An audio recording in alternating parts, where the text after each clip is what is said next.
many thousand years ago, there was a yogi whose name was Sunira.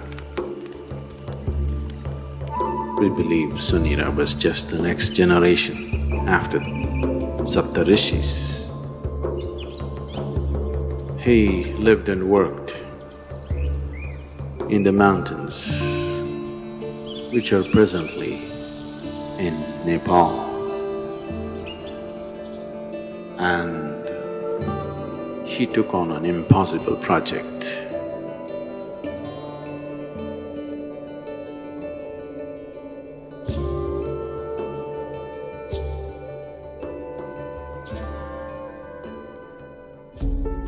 Sunira saw that human consciousness could be evolved if you produce a perfect human being who could render this to all sorts of people. In a way, he comes from the tradition of Shiva. Somewhere it's his dream to build another being like that. He wants to build a living Shiva once again, a perfect teacher for the world, who is completely multidimensional, not this kind of teaching or that kind of teaching. As Shiva explored the whole human consciousness and human body in every possible way, he wants that kind of a living being. So he started building the energy body for that kind, and then he believed that he could build a physical body on top of that and let him loose in the world. With a lifespan of a few hundred or thousand years, so that he will transform the whole world by the time his time is done. So he started working on this project. And of course he died unfulfilled.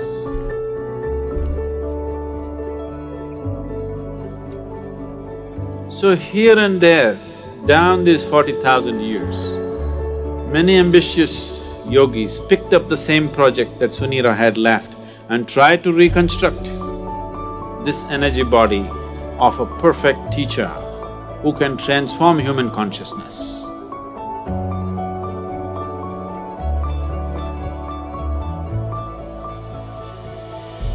They called him Maitreya. Maitreya means a friend, a true friend to the humanity, to come and change humanity, the world teacher.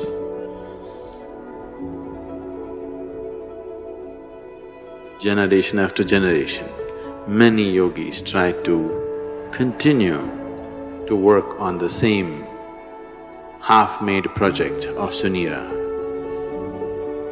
It's always been in the yogic lore, but in the last century, it came to the surface. It came to social knowledge because the Theosophists worked on it. An innocent Leadbeater and Madam whatever her name, I can never pronounce, Blavatsky. All three of them took this project up. They said, we are going to make it. They amassed a vast amount of occult knowledge, probably for the first time in the last few hundred years, and definitely for the first time, not in a traditional way but in a modern way. They took up this project.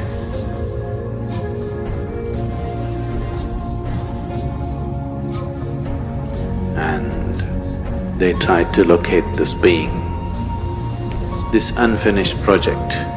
They want to take it up and complete it. Some work was done. They had the knowledge, but they did not have the capability. They acquired much information, but they could not acquire the necessary means to do anything like that.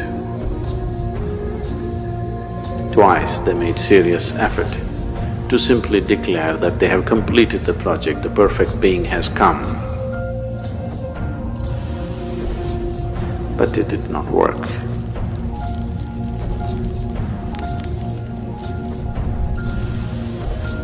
Another parallel line was also being drawn for the last couple of millenniums, where another set of yogis who were aware of this Sunira's glorious but quite impossible project, they started working upon a similar force to create a similar possibility,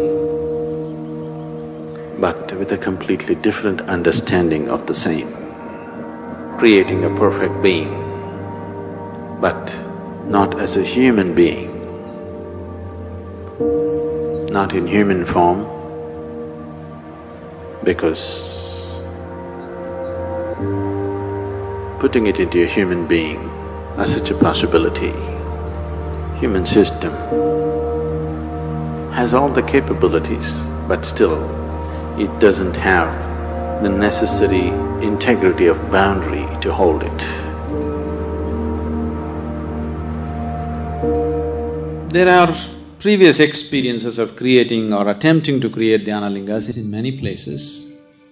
Any number of projects have started in the last 2000, 3000 years and they have been abandoned halfway because of some problem or the other.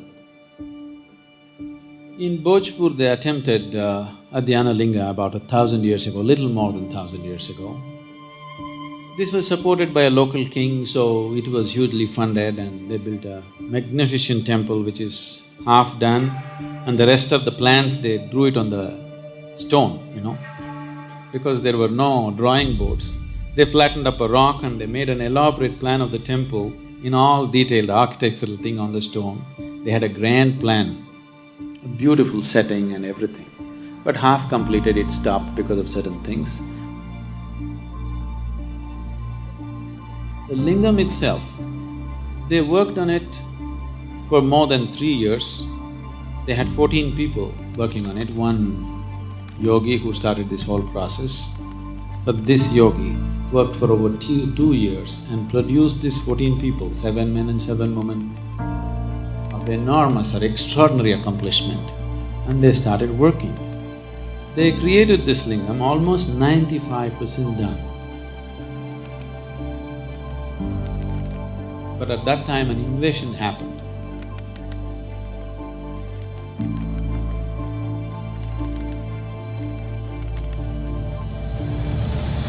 The invaders came.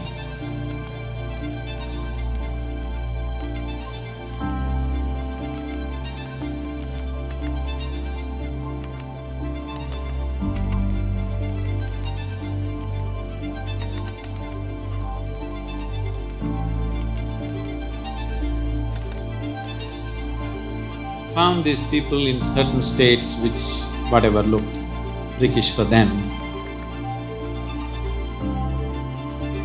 and they attacked.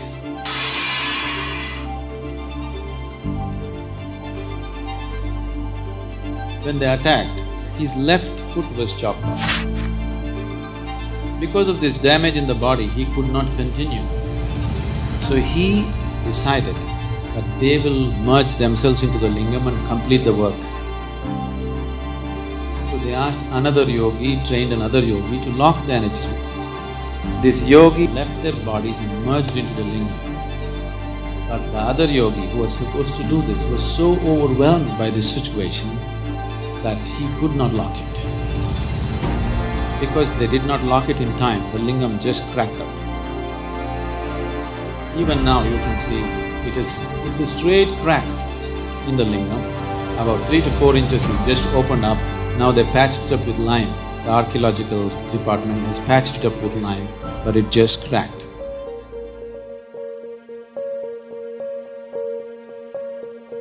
Building such structures has been the want of many yogis because creating tools for enlightenment, not just as teachings, not just as practices that one can do, but living tools that people can walk through, living tools by which people can be impacted towards that process, has always been the great desire of the yogis. One of them who had such a desire fixed me up for the job.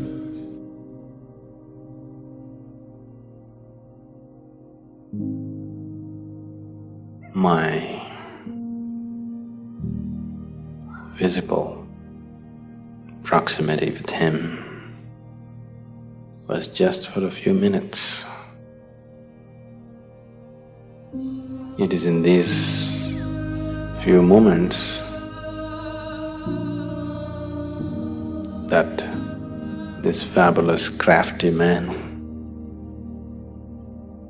enslaved me for his project.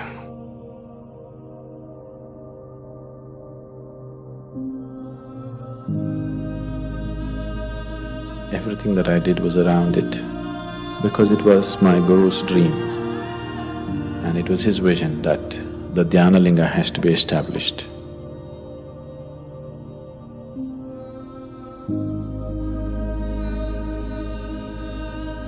This is my Guru's will and grace.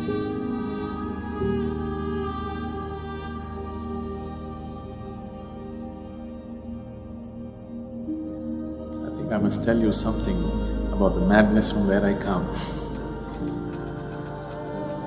After 2 lifetimes of heartbreaking sadhana, very intense, very truly heartbreaking sadhana. These 2 lifetimes, I was referred to by people as Shiva Yogi. And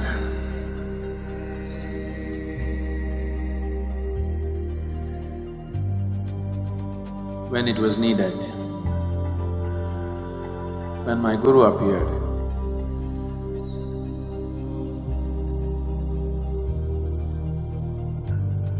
and when he felt he did not feel fit to touch me, he touched me with his stick. And everything that needs to be realized was realized.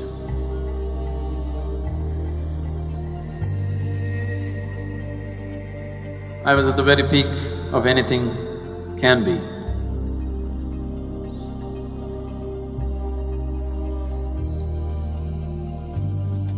So, that being was referred to as Shiva Yogi, trying to fulfill the mission that was put into him. Didn't work, came back again.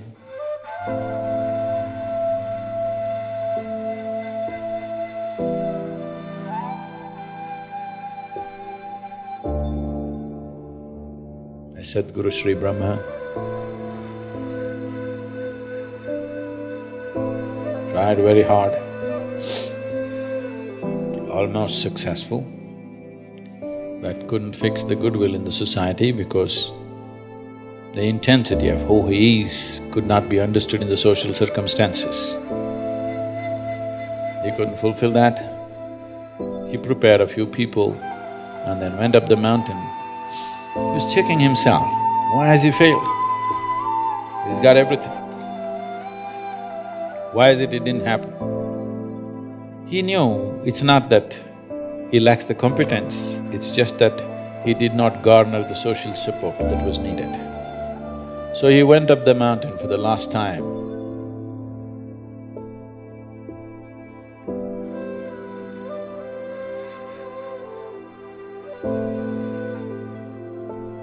Before going up, he announced here at the foothills, a few of his disciples gathered. They said, "What now?" He said, "Even Tirpi Varwan, that means this one will be back again." And he went up the mountain for the last time.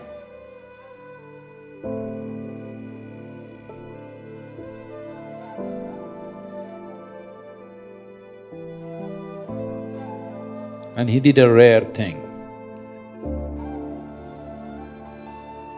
He left his body through all his 7 chakras at the same time. He's just checking himself.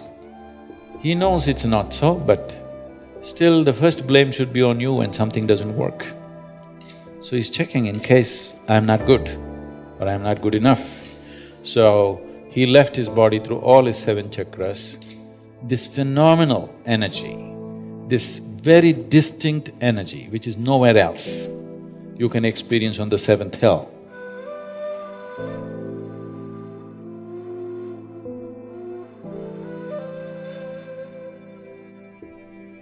It's very, very different from anything that you would find anywhere. It's distinctly different. So with that done, he knew what is the problem is you didn't handle the circumstance properly.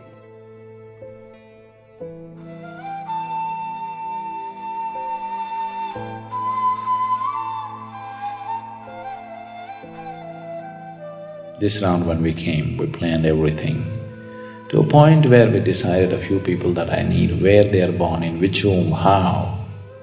Everything was planned, it went accordingly.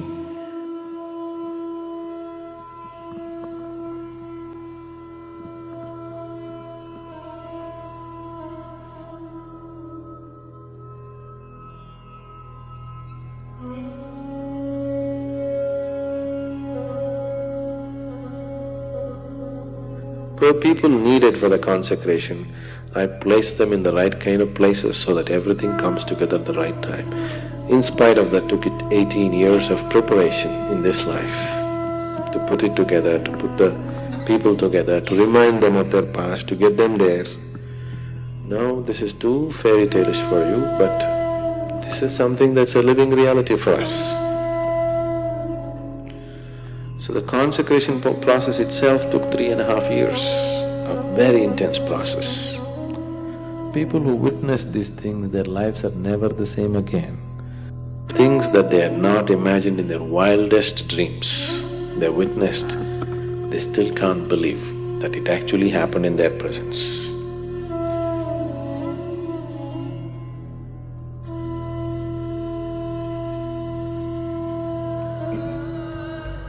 Yogi Sunira, he worked through his lifetime, and towards the end of his life, when this dream of creating a perfect being remained unfulfilled, Yogi Sunira made a prophecy that long time from now, long time from now, this work that I have started will find fulfillment and reverberate, not here, but in the green hills of the south. Our hills are green. We are in the south. So whatever Sunira's prophecy has come true, but not the way he thought it would.